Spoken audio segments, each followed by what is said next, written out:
Hey guys, let's talk habits for a second, right?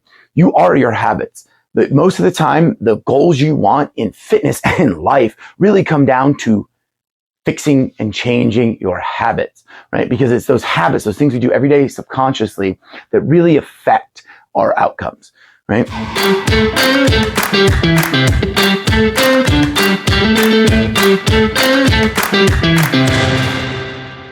There's been a lot of research and a lot of science and a lot of books written recently on habits. And again, just like with other things, I'm not going to give you the full in-depth tour, right? But I'm going to give you the basics of habit stuff. And you can kind of read on as you'd like.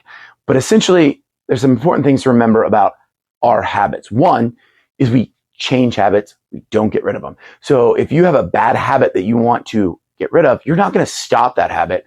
You need to change that habit. And we change that habit with a very simple formula. One, we identify the cue, right? Just like a computer, you hit a button, things happen. The body reacts to what happens around us, or what happens inside of us internally, and that triggers a habit loop, right? So we need to figure out what is triggering that habit loop. If I have a nutrition plan and I'm constantly falling off of it, right? That we need to figure out why. There's generally a cue, right? And we've got a whole thing, you'll see in your book, where you can start logging what you were doing, who you were doing it with, where you were, what your mindset was, all of that. Because a lot of times it can be something like a thought or boredom, right? And I get bored, I do this, or a time of day, or the need to interact with people or somebody you're with that causes a loop to be triggered, and then we follow through. Once you've identified the cue, we need to start looking at rewards, right? So what we do is we experiment with rewards. That reward is clearly that you're getting now is the thing you're generally trying to change, right? Maybe it's having a piece of cake when XYZ happens.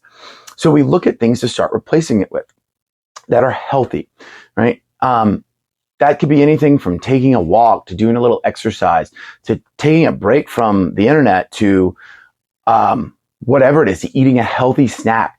There's a lot of different rewards we can experiment with. You need to figure out the reward that best satisfies the craving in a healthy way, right?